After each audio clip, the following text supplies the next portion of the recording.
विद्यार्थी मित्रांनो, तुम्हा सर्वांना प्राध्यापक बालाजी जाधव सुजेगावकरांचा सप्रेम नमस्कार. विद्यार्थी मित्रांनो, आपण ज्या भूमीत जन्मतो, जिथे लहानाचे मोठे होतो, त्या मातृभूमीविषयी आपल्याला अभिमानच वाटतो. कारण त्या मातृभूमीशी ज्या मातृभूमीत आपण जन्म घेतला असतो, तेथील आपण त्या मातृभूमीशी एकरूप आपण तादात्म्य पावलेला असतो. आपला जन्म तिथे असल्यामुळे आपल्या आईविषयी, आपल्या मातृभूमीविषयी आपल्याला निश्चितच अभिमान वाटतो.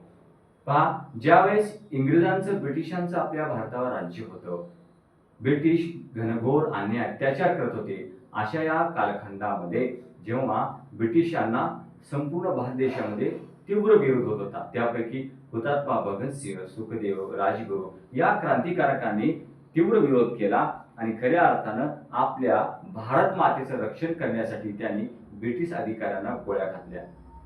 त्यामुळे त्यांना फासावर देण्यात आलं. ज्यावेळेस त्यांना फासावर चढवण्यात येत होतं, त्यावेळेस संपूर्ण देश हळहळला आणि संपूर्ण देशाला दुःख झालं आणि स्वाभाविकच तत्कालीन कवींच्या लेखणीला पाझर फुटला, करुण रसाचा पाझर फुटला. अशी जी कविता तुम्हाला ऐकून दाखवतो. मनी धीर धरी शोक आवरे जननी, भेटेन 9 महिन्यानी. मनी धीर धरी शोक आवरे जननी, भेटेन 9 महिन्यानी. लाडका बाळ एकुलता, फाशीची शिक्षा होता. करी आक्रोशे करते केविलवाणी, भेटेन 9 महिन्यानी. मनी धीर धरी शोक आवरे जननी, भेटेन 9 महिन्यानी. अशाच आशयाची प्रखर राष्ट्रप्रेम आणि राष्ट्रभक्ती अभिव्यक्त करणारी कविता आपण पाहणार आहोत. कविवर्य मंगेश पाडगावकर यांची जय जय हे भारत देशा. जय जय हे भारत देशा. या स्फूर्तिगीताचे कवी आहेत मंगेश पाडगावकर.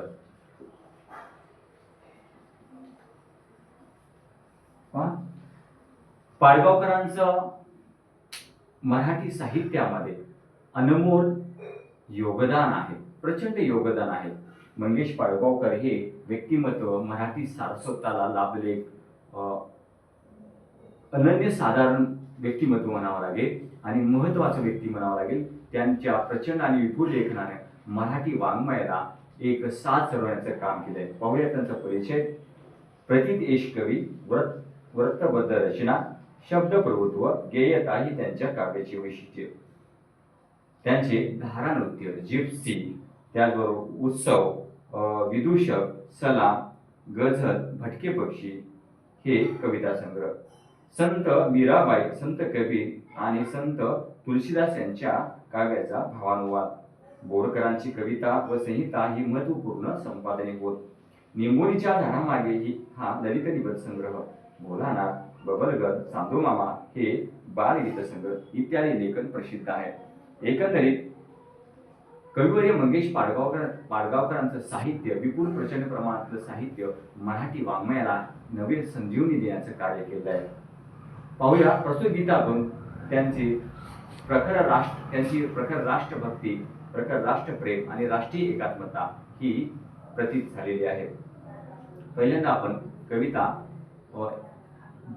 चालीवर म्हणून घेऊया. तू नव्या जगाची आशा, जय जय हे भारत देशा. तपोवनातून तुझ्या उजळली उपनिषदांची वाणी. माती मधुनी तुझ्या जन्मल्या नररत्नांच्या खाणी. जय युगधैर्यांच्या देशा, जय नवसूर्यांच्या देशा.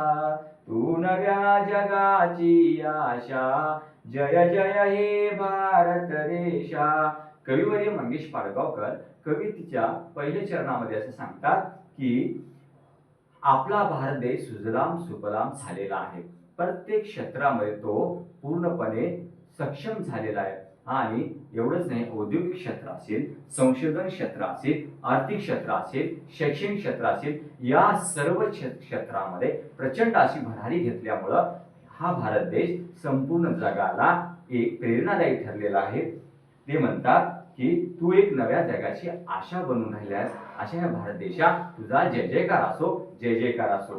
तपोवनातून तुझ्या उजळली उपनिषदांची वाणी, माती मधुनी तुझ्या जन्मल्या नररत्नांच्या खाणी.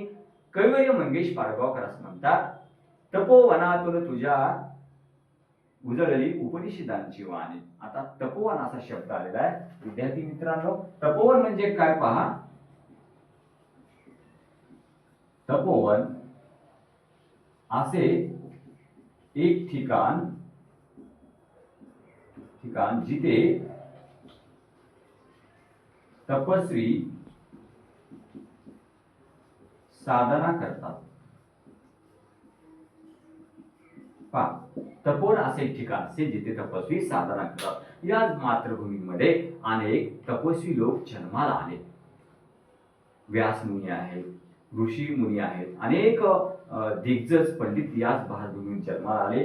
रामायणासारखी रचना करणारे वाल्मिक ऋषी असतील, त्यानंतर व्यास मुनी आहेत, असे महापंडित याच भूमीमध्ये जन्माला आले. आणि त्याचबरोबर या आपल्या संस्कृतीचं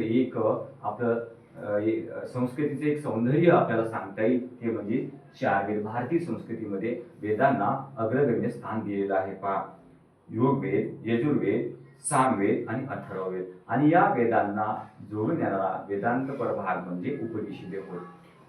म्हणजे या उपनिषदामध्ये जीवनविषयक तत्वज्ञान सांगितलेलं आहे.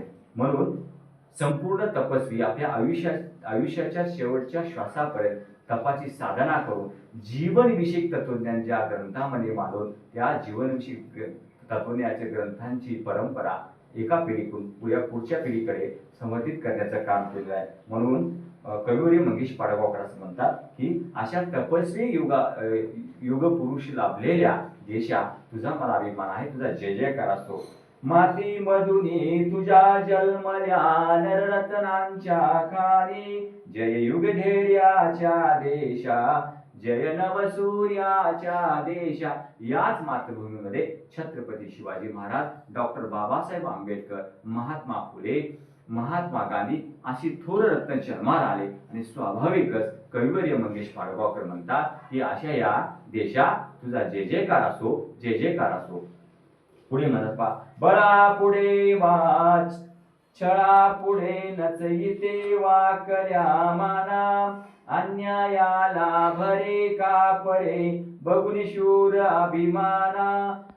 जय आत्मशक्तीच्या देशा, जय त्याग भक्तीच्या देशा, तू नव्या जगाची आशा, जय जय हे भारत देशा. कविवर्य मंगेश पाडगावकर आपल्या कवितेच्या दुसऱ्या चरणामध्ये असं सांगतात पहा की बळा पुढे वा छळा पुढे. बळ असा शब्द आलेला आहे. बळ म्हणजे अन्याय जुळून अत्याचार करणे. ब्रिटिशांनी भारतीय समाजावर अन्याय अत्याचार केला, पण त्यांच्या बळाला भारतीय झुकले नाहीत. ज्यावेळेस 16व्या शतकामध्ये चोहीकडे अन्याय अत्याचार माजलेला होता, चोहीकडे अंधकार पसरला होता, सूर्याचा उदय व्हावा त्याप्रमाणे छत्रपती शिवरायांचा जन्म झाला. आणि खऱ्या अर्थाने शिवरायांनी 18 पगड जमातींच्या मावळ्यांना एकत्र करून स्वराज्याची स्थापना केली आणि खऱ्या अर्थाने येथील बहुजन समाजाला न्याय देण्याची भूमिका केली.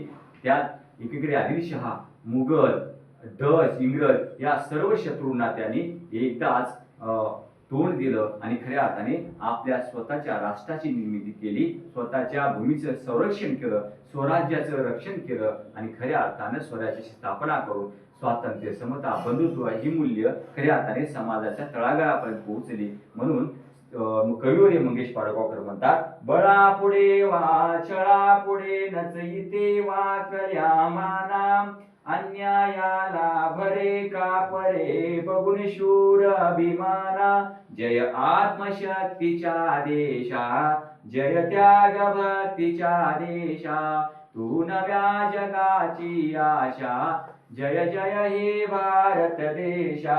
अन्यायाला भरे का परे बघून शूर अभिमाना.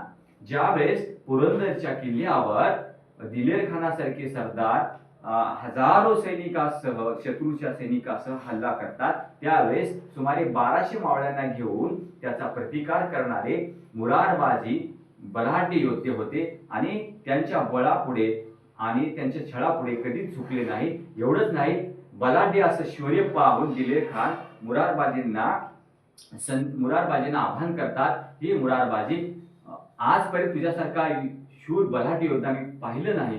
तू काय कर, आमच्या सैन्यामध्ये आमची बाजू घे, बादशाह तुला सरदार करतील. परंतु या ठिकाणी स्वतःच्या मातृभूमीविषयी नितांत आदर असलेले स्वामिनिष्ठ असणारे मुरारबाजी म्हणतात की अरे छट, तू तुझ्या जिंदगीला की मी तुझ्यासारख्या शत्रूच्या सैन्यामध्ये सामील होतो का? आम्ही छत्रपती शिवरायांची वीर सैनिक आहोत, या मातृभूमीची वीर पुत्र आहोत. म्हणून त्यांनी शमशीर उपसली, पुन्हा युद्धाला प्रारंभ केला आणि शत्रूशी लढता लढता धारात येत पडले. आणि त्याचं शौर्य, बलाढ्य शौर्य पाहून दिलेर खान सुद्धा थरथर कापू लागला. असं हे शत्रूलाही थरथर कापायला लावणार, शत्रूला सुद्धा ज्यांनी अन्याय करतात अन्यायाला सुद्धा कापड भरायला लावणार असं शौर्य आणि असं शूरत्व आमच्या भारतीय समाजामध्ये होतं, आमच्या मातीत होतं. आणि या मातृभूमीविषयी मला नितांत आदर आहे. अशा मातृभूमीचा जय जयकार असो, जय जयकार असो, असं कविवर्य मंगेश पाडगावकर म्हणतात. पुढे म्हणतात, पाहूया. श्रमातून पिकलेली शेते पहा डोलते धुंद, घामाच्या थेंबातून सांडे हृदयातील आनंद, जय हरित क्रांतीच्या देशा, जय विश्व शांतीच्या देशा, तू नव्या जगाची आशा, जय जय हे भारत देशा. कविवर्य मंगेश पाडगावकर कवितेच्या 3ऱ्या चरणामध्ये सांगतात की श्रमातून पिकलेली शेती पहा डोलती धुंद. याच मातृभूमीमध्ये आपल्या भारत देशामध्ये कष्ट करणारे श्रमकरी, कष्टकरी शेतमजूर अतिशय रात्रंदिवस राबतात. उन्हाळा, पावसाळा, हिवाळा कष्ट करतात आणि घाम गाळून मोत्याचे धान्य पिकवतात आणि साऱ्या जगाचं पोट भरतात. आणि खऱ्या अर्थानं याच भूमीमध्ये अनेक गोरगरीब समाज सुद्धा आहे. त्याचबरोबर या कष्ट करून पिकवलेले जेव्हा भाकरी जेव्हा खातात, तेव्हा त्या घामातून निघणारा जो आनंद आहे तो आनंद द्विगुणित होतो. आणि खऱ्या अर्थानं अशा या कष्टकऱ्यांच्या देशा, श्रमिकांच्या देशा, तुझा जय जयकार असो, जय जयकार असो, असं कविवर्य मंगेश पाडगावकर म्हणतात.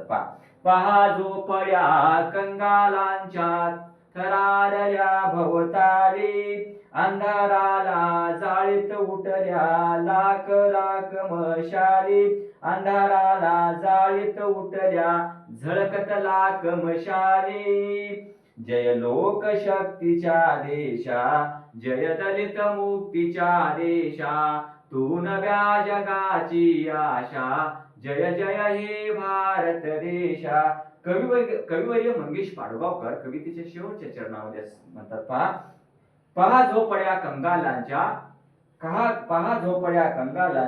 थरारल्या भोवताली, पहा अंधाराल्या जाळीत उठल्या लाख मशाली. आता थरारल्या म्हणजे या ठिकाणी चोहीकडे या भारत भूमीमध्ये कष्टकरी श्रमिक जेव्हा राहतात आणि त्या झोपड्या बांधून राहतात, स्वतःच कष्ट करतात, या मातृभूमीसाठी कष्ट करतात आणि भारत देशाचा औद्योगिक, सामाजिक सर्वांगीण विकास करण्यासाठी अहोरात्र कष्ट करतात. आणि त्या झोपडीमध्ये राहत असताना माझ्या देशामध्ये 18 पगड जमातीचे लोक राहतात, गोरगरीब राहतात, दीन दलित समाज राहतो. हा समाज जेव्हा एकत्र येतो, आपल्यावर अन्याय अत्याचार करण्याविरुद्ध प्रतिकार करतो आणि म्हणून खऱ्या अर्थानं संघटन करतो आणि चळवळ उभा करतो. अशा या देशा तुझा मला अभिमान आहे, तुझा जय जयकार आहे, जय जयकार आहे, असं कविवर्य मंगेश पाडगावकर म्हणतात.